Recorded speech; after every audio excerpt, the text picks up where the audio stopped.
حبايبي يا حلوين، يا رب تكونوا بخير وصحة وهنا وسعادة يا رب. جيت لكم النهاردة بوصفة جديدة. وصفة بصوا كفتة ال10 دقايق يا بنات. بصراحة انا هسميها كده. 10 دقايق تعمل الوصفة دي، مش اكتر من كده والله، وطعمها قمر وتحفة. فجربيها وعلى ضمانتي والله هتعجبك قوي. يعني حتى بصوا بوريكم، وانا عملت جنبيها شوية رز كده ابيض. بس هي بصراحة يعني من غير حتى شوية الرز، بس هي تحفة لوحدها.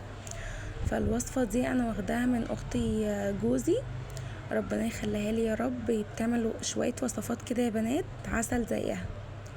فتابعوا معايا الفيديو. معايا لحمة مفرومة، ده كانت الكمية 1/4 كيلو يا بنات. ومعايا فلفل الوان، حتة صغيرة اصفر وحتة احمر، وقرن فلفل اخضر. ومعايا بصلتين احمر، لو طبعا عندك الابيض عادي يعني. بس انا جربتها بالابيض قبل كده، البصل الابيض كانت حلوة، بس البصل الاحمر كده مديها كرملة وطعم تسكيرة كده حلوة فيه. على حسب برضو ذوقك انت بتحبي ايه. ومعايا طبعا توابل وبس كده يا بنات. طبعا بكور اللحمة المفرومة عندي وبحطها في الدقيق، تمام. وهدحرجها كده في الدقيق زي ما انتوا شفتوا. بغطي كل الجناب بتاعتها وكل الكورة بتاعتي في الدقيق. وبس كده يعني انا بقى هفضل بقى اللي هو اكعور فيهم كده كور. وكور صغنونة يا بنات، يعني اللي هي مش كبيرة قوي، يعني صغنونة صغنونة، مش حتى لو مثلا وسط، لا خليها صغيرة علشان خاطر تاخدي كده المعلقة بمعلقتها وتحطي فيها الرز، وتبقى سهلة يعني للبق على طول. زي ما انتوا كده شايفين اديني اهو بغطسها في الدقيق كلهم.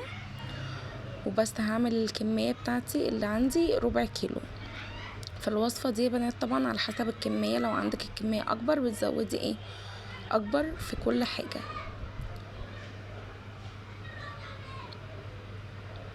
لو لسه طبعا متابعة لحد هنا، ما تنسيش تخبطي لايك كده عسل زيك، وتكتبي لي كومنت، علشان انا بجد بفرح بكل الكومنتات.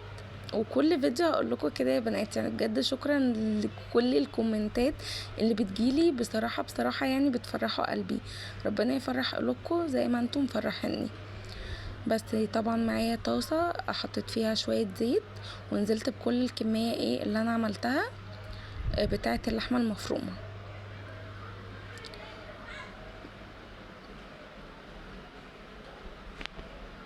زي ما انتوا كده شايفين.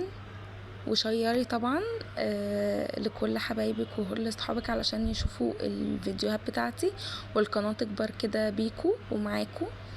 وتدوسي علامة الجرس لو انت لسه ما دوستيش، علشان يوصلك كل جديد انا بنزله. بس حسيت طبعا ان انا محتاجة شوية زيت كمان، فحطيت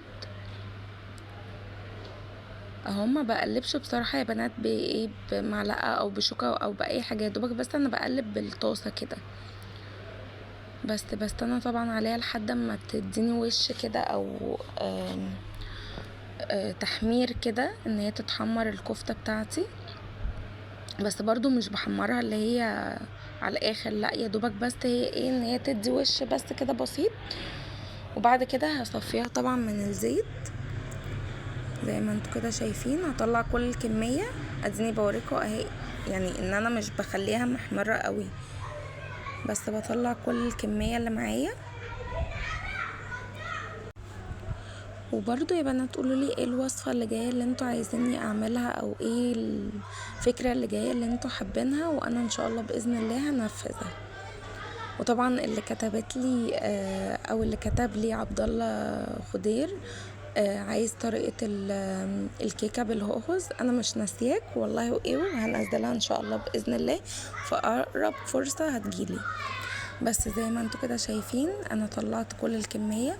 طبعا ما بشيلش الزيت بتاعها، لا انا زي ما هو موجود بنزل عليها بالبصلتين. طبعا حطيتهم في الكبة ضربتهم بقى عندي متقطعين بالشكل اللي انتوا شايفينه كده يا بنات. طبعا ايه بحطهم في الزيت وبفضل اقلب اللي هو ايه الزيت يبقى في قلب البصل كده. طبعا انا قلت لكم في اي بصله انا بحط فيها ملح وفلفل، المره دي مش هحط ملح وفلفل، هنحط طبعا التوابل بتاعتنا. فعندي توابل، هحط 7 بهارات، وهحط ملح وفلفل اسود وشويه كمون اهو زي ما انتوا كده شايفين. هنزل بالبهارات بتاعتي اللي انا قلتها لكم. بجد يا بنات عايزاكم تجربوا الوصفه دي من كتر ما انا حبيتها، يعني انا نفسي كل اللي موجود عندي يجربها ويبعت لي كده انا جربت الوصفه اللي انت قلتي لي عليها. بجد هتحبوها قوي وسهله جدا بجد والله. بس عندي طبعا البصل يعني بسيبه اللي هو يدبل شويه، مش بحمره. بنزل عليه بقرن فلفل اخضر، ويعني حته برضو صغنونه كده، حته احمر وحته اصفر، ما تكتريش فيها فلفل. هو اصلا يعني ممكن لو انت مش عندك فلفل ممكن ما تعملهاش بفلفل عادي، يعني هو الاختياري مش اجباري. تمام زي ما انتوا كده شايفين نزلت طبعا بالكميه برضو ايه، ما بخلوش ان هو يتحمر يا بنات، لا انا يا دوبك بس بقلبه في قلب البصل بتاعي. طبعا ايه برضو الحركة دي اختياري مش اجباري. انا حطيت فيها دجاج ماجي، طبعا انت لو مش متوفر عندك عادي ممكن ما تحطهاش. تمام زي ما انتوا شايفين كده. هنزل طبعا بكمية الكفتة اللي عندي وهديها تقليبة كده اللي هي ايه كل حاجة توابل مع بصل مع فلفل يدخلوا في قلب بعض كده في قلب الاكله يا بنات.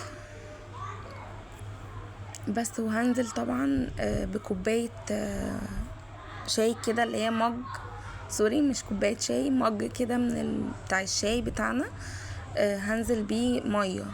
تمام واسيبهم ان هما ايه يغلوا في قلب بعض كده يا بنات.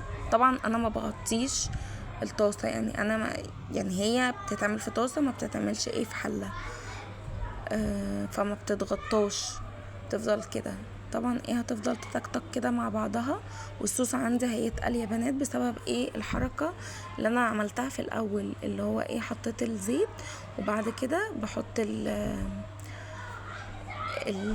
اسمها ايه اللحمه المفرومه في قلب الدقيق.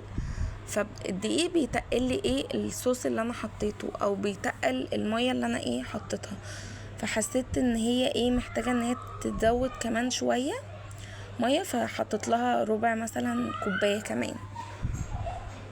بس كل طبعا ما تحطي ميه بتشربها او بتتقل الصوص على حسب طبعا انت محبه ايه الصوص يبقى تقيل او خفيف. انا بحبه اللي هو ايه متوسط، ولا تقيل ولا خفيف.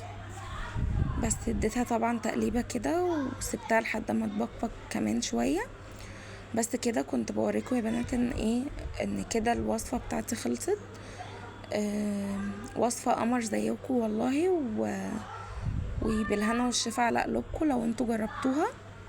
وبرضو عايزاكم تقولولي ان انتوا جربتوها، تكتبولي يعني في الايه في الكومنتات ان احنا جربناها. بس وكده تكون ايه الوصفه عندي خلصت. كنت طبعا بعمل شويه رز ابيض جنبيهم. بس كده يا بنات اديني غرفت طبعا الكفتة بتاعتي بتاعت 10 دقايق. انا سميتها بصراحة كفتة 10 دقايق لان فعلا بتتعمل في 10 دقايق بس. وقدمت جنبيها كده شوية رز ابيض. وبس كده يا بنات اكون خلصت وصفتي. واستنوا فيديوهات تانية جديدة. وبحبكم قوي ودمتم في رعاية الله، والسلام عليكم ورحمة الله وبركاته.